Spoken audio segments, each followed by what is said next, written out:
Have you ever wondered why millionaires seem to live in a completely different financial reality?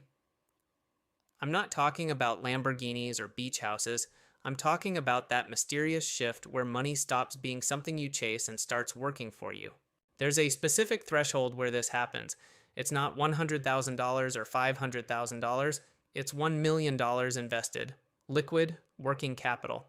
I'm Hamster. I've spent years studying wealth building patterns, watching people cross financial milestones, and analyzing what actually changes. What I've discovered might completely change how you think about money. Because at $1 million, you become a different type of person in the economic system. If you're tired of feeling like you're running on a hamster wheel, hit subscribe. Today, we're looking at the $1 million threshold and why it transforms everything. Before we dive in, let's map out the 3 phases of wealth. Survival phase, $0 to $50,000. Paying bills, building an emergency fund, staying out of debt. Every dollar matters. You're one paycheck away from disaster. Your financial decisions are reactive, not strategic. Stability phase, $50,000 to $500,000. You have a safety net. You can invest meaningfully. You're building towards something bigger. You can absorb small setbacks. You start thinking about the future instead of just the next month. Freedom phase, $500,000 to $1 million plus. This is where the rules change. And at $1 million, you cross into a new dimension. Your money starts generating a full-time income. You begin to have real choices. Most people spend their entire lives in the first 2 phases.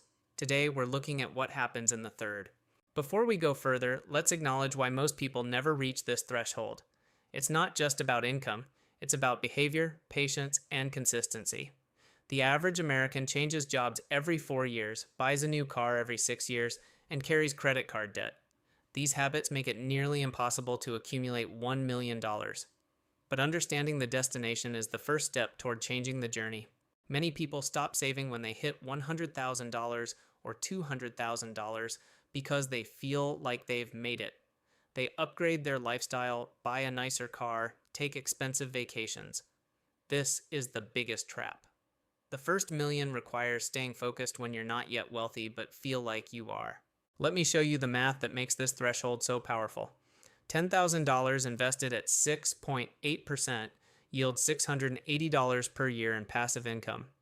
$50,000 yields $3,400 per year.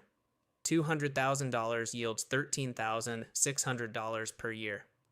$500,000 yields $34,000 per year. $1 million yields $68,000 per year. $68,000 a year without lifting a finger. That's more than the median household income in many parts of America. Zero commute, zero office politics, zero stress from a boss. Your money is working 24/7 even when you're sleeping, traveling, or spending time with family. The average American household spends about $73,000 per year. So with $1 million invested, your money can almost fund your entire lifestyle. Your capital becomes your employee, the best employee you'll ever have. This is the first wealth threshold where capital starts outperforming labor for most people. Once you cross this line, everything about your relationship with money fundamentally shifts. Some of you might be thinking, but Hamster, the safe withdrawal rate is 4%, not 6.8%. That's true for retirement planning, where you need the money to last 30 plus years. But here we're talking about average returns, not withdrawals. The point is that your capital is generating substantial income, even if you reinvest most of it. The psychological impact of seeing your money grow by $68,000 a year is profound. Whether you spend it or not, it changes how you view every other financial decision. At $10,000, compound interest is a tiny stream. At $100,000, it's a noticeable creek. At $1 million, it's a river that can carry you. The force of compounding grows exponentially with the base. This is why the first million is the hardest, but the second million comes much faster. In fact, the second million often takes half the time, and the third million half that again. The stock market doesn't return 6.8% every year. Some years it's up 20%, others down 30%. The order of those returns matters enormously. This is called sequence risk. If you hit a market crash right after reaching $1 million, it can feel devastating. But if you stay invested, history shows recovery. This is why a buffer, like an emergency fund, is even more important at this level. When you're a saver, you're on offense, accumulating, chasing growth, adding to the pile. Every dollar matters. You're building towards something. Your financial strategy is all about earning more and saving more. You celebrate hitting $10,000, $50,000, $100,000. But when you become a capital owner with significant invested assets, your entire mindset shifts to defense, preservation, and optimization. You're no longer trying to get rich, you're trying to stay rich. This requires a completely different set of skills, strategies, and psychological frameworks. The math alone changes your risk perspective. A 10% drop on $20,000 costs $2,000, painful but recoverable. The same 10% drop on $1 million costs $100,000. That's a year of living expenses for many people. You start thinking about sequence of returns risk. The order of market returns matters enormously when you're living off your portfolio. But here's the fascinating part. Once you have significant capital, market downturns stop feeling like disasters and start feeling like opportunities. You have the financial cushion to weather temporary storms and the capital to buy more assets at discounted prices. Your relationship with work also changes completely. When your investments can theoretically cover your basic living expenses, every career decision becomes a choice rather than a necessity. You can afford to walk away from toxic work environments. You can negotiate harder for better compensation because you're not desperate for the paycheck. You can take calculated risks, like starting a business or switching careers, because you have a foundation that won't disappear if things don't work out immediately. Behavioral economists have shown that the pain of a $100,000 loss is not 10 times the pain of a $10,000 loss. It's exponentially greater. This is why many millionaires become more conservative. They're not irrational. They're responding to real psychological pressure. However, those who can manage that pressure, who can stay the course and even buy more during downturns, are the ones who build generational wealth. This mental toughness is a skill that can be developed. At a certain point, you have to ask, how much is enough? For some, $1 million is enough. For others, it's $5 million. The answer is personal, but knowing your number gives you a finish line. Without it, you'll keep chasing forever. The enough question is one of the most important psychological questions in personal finance. When you're poor, you think in terms of scarcity, there's never enough. When you reach $1 million, you can shift to an abundance mindset. You have enough, and you can focus on what really matters. This shift is transformative but doesn't happen automatically. You have to consciously cultivate it. This shift affects every major decision in your life. You can afford to take a lower paying job that aligns with your values. You can start a business without fear of ruin. You can take time off to travel or be with family. You can say no to projects that don't excite you. The interesting thing? People who aren't desperate make better decisions. They negotiate from positions of strength. They pursue opportunities that fit their skills and interests, not just whatever pays the bills. They have the luxury of time to evaluate options. But perhaps the most significant change is how you think about time itself. When you're building toward your first million, every hour not spent earning or saving feels wasteful. You're constantly calculating the opportunity cost of leisure time. You might skip a vacation because it costs $3,000 that could be invested. Once your capital is generating substantial income, you realize that your time has become more valuable than your immediate earning potential. This is when people start making different choices. They might work fewer hours or choose work that's more personally fulfilling, even if it pays less. They might take longer vacations without worrying about lost income. They might spend more time with family or pursue hobbies that don't generate revenue. At $1 million, you have genuine FU money, the ability to say no to any situation you don't want to be in. It's not about being rude. It's about having the freedom to leave a bad job, end a toxic relationship, or walk away from a bad deal. That freedom is priceless. Here's a paradox. As you get wealthier, your time becomes more valuable, so you should be willing to spend money to save time. This is why wealthy people hire house cleaners, landscapers, and personal assistants. They're not being lazy. They're optimizing their most precious resource. At $1 million, you can start making these trade-offs without guilt. Every hour you save is an hour you can spend on things that truly matter. Psychologists have identified stages of wealth accumulation: struggle, stability, freedom, and legacy. At $1 million, you're moving from stability to freedom. This is the stage where you stop asking, "Can I afford this?" and start asking, "Is this worth my time?" It's also where you start thinking about what you want your life to look like, not just your bank account. Many people reach $1 million but keep working one more year because they're afraid to stop. This syndrome can last for years. It's important to know when enough is enough. Have a plan for what you'll do with your time. Otherwise, work becomes a default even when you don't need the money. The $1 million threshold unlocks investment options that were previously out of reach. Real estate syndications, private equity funds, and business acquisitions often require minimum investments of $50,000 to $100,000 per position. When you only have $20,000 total invested, these are impossible. But when you're working with a $1 million portfolio, you can allocate 5 to 10% to these higher yield opportunities without over-concentrating. Banks also treat you differently. You qualify for better loan terms. You can get margin loans or pledged asset lines at low interest rates. This access to cheap capital is how the wealthy really separate themselves, using existing assets to acquire more capital-producing assets. Real estate becomes a different game. You can make cash offers, use bridge financing, and move quickly on opportunities. Instead of scraping together a down payment and hoping you qualify for a mortgage, you can act fast when a deal appears. This speed advantage can make the difference between getting a property and losing it to another buyer. At $1 million, you can start angel investing, putting money into early-stage startups. Minimums are often $25,000 to $50,000 per deal. It's risky, but the potential returns can be enormous. This is how many millionaires become multi-millionaires. But it's not for everyone. You need to be comfortable losing the entire investment. Most startups fail, but the ones that succeed can return 10 times, 50 times, or even 100 times.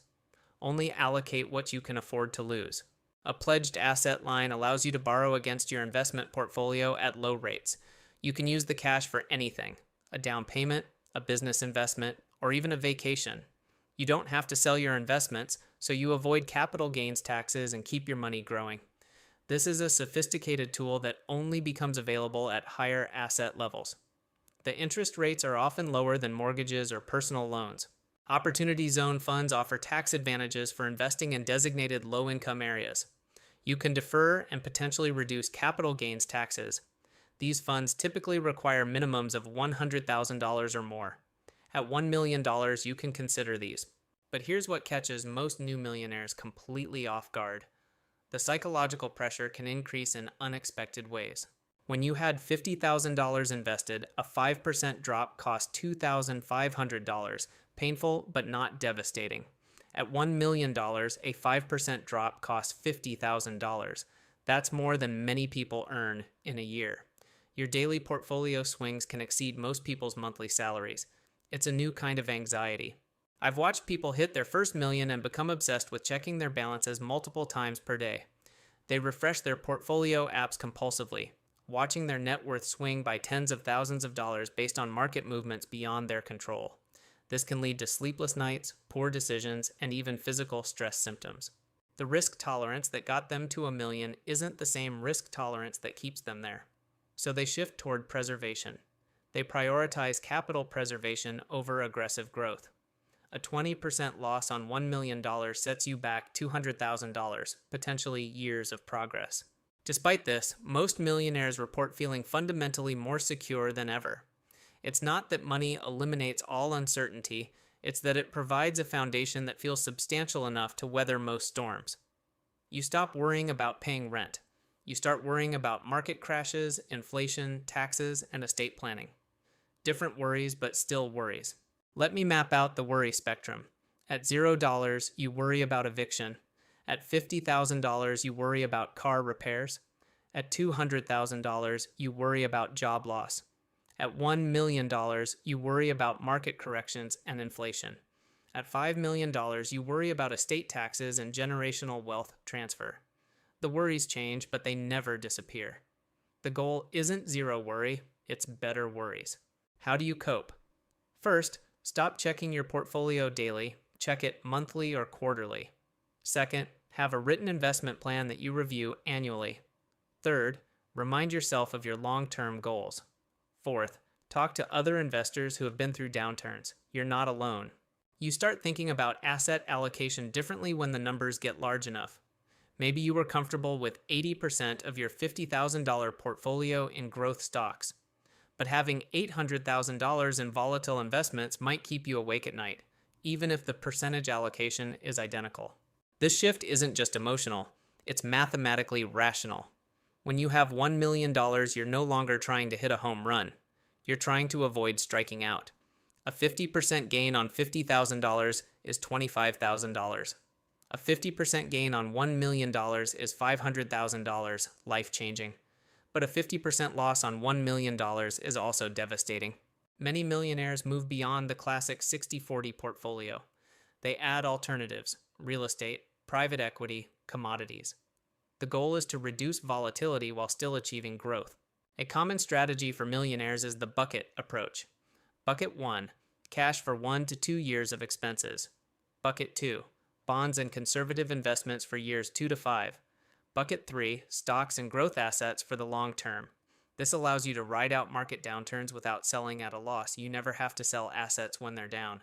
This strategy reduces anxiety significantly. Asset location is about placing different types of investments in the most tax-efficient accounts. For example, high-growth stocks go in Roth IRAs, tax-free growth.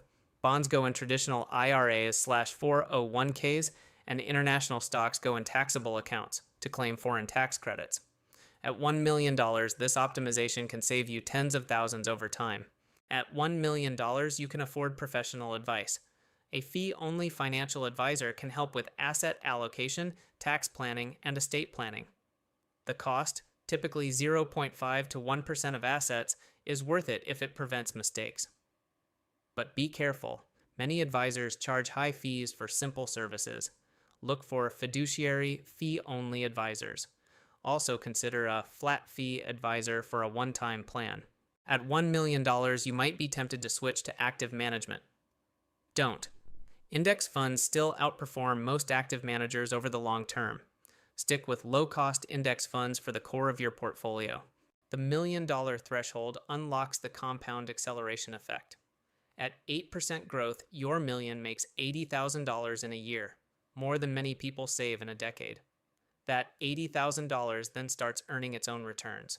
This acceleration means your second million often comes much faster than your first. The first million might take 15 to 20 years of disciplined saving and investing. The second can take half that, or even less. The third million, even faster. When your investment gains are substantial, the difference between paying 15% versus 25% in taxes becomes enormous. Tax loss harvesting, asset location, and retirement account optimization become worth the effort. Tax loss harvesting involves selling investments that have lost value to offset capital gains from winners. This can save you thousands of dollars in taxes. When your portfolio is large, this strategy becomes very powerful. You can use robo-advisors or a tax professional to implement it. It's not about avoiding taxes, it's about deferring them and letting your money compound. The wealthy also access better financial infrastructure, private banking, dedicated advisors, and sophisticated tax planning. These services become economically viable when you have substantial assets to manage. The compounding mindset is understanding that small, consistent actions over long periods produce extraordinary results. A 1% difference in fees or returns can cost you hundreds of thousands over decades. At $1 million, you start paying attention to the details. You also start thinking in terms of doubling periods. How long until your money doubles again? The rule of 72 says that dividing 72 by your annual return gives you the number of years to double your money. At 7%, you double every 10 years. So $1 million becomes $2 million in 10 years, $4 million in 20, $8 million in 30. This rule helps you think exponentially. When you're building your first $100,000, you're focused on your own security. At $1 million, you start thinking about what happens after you're gone. It's not just about leaving money to kids or charities. It's about understanding that you've created something that can outlive you. Your investments become about stewarding capital for generations. You might start thinking about how to teach your children about money or how to set up trusts that protect assets for decades. At $1 million, you need a will and probably a trust. Without them, probate can tie up assets for years, and heirs can lose significant value to taxes and fees. A simple, revocable, living trust costs a few $1,000s but can save your family hundreds of thousands. Beneficiary designations on retirement accounts are also critical. Many millionaires use donor-advised funds to donate appreciated stock. You get a tax deduction for the full market value, avoid capital gains tax, and can recommend grants to charities over time. It's a win-win. You can also set up a charitable remainder trust to generate income for life while leaving the remainder to charity. One of the hardest questions for millionaires is, how much is enough? Some people keep chasing more forever. Others decide that $1 million is enough and shift their focus to other priorities: family, health, experiences. There's no right answer, but it's a question worth asking. The answer changes over time. Revisit it every few years.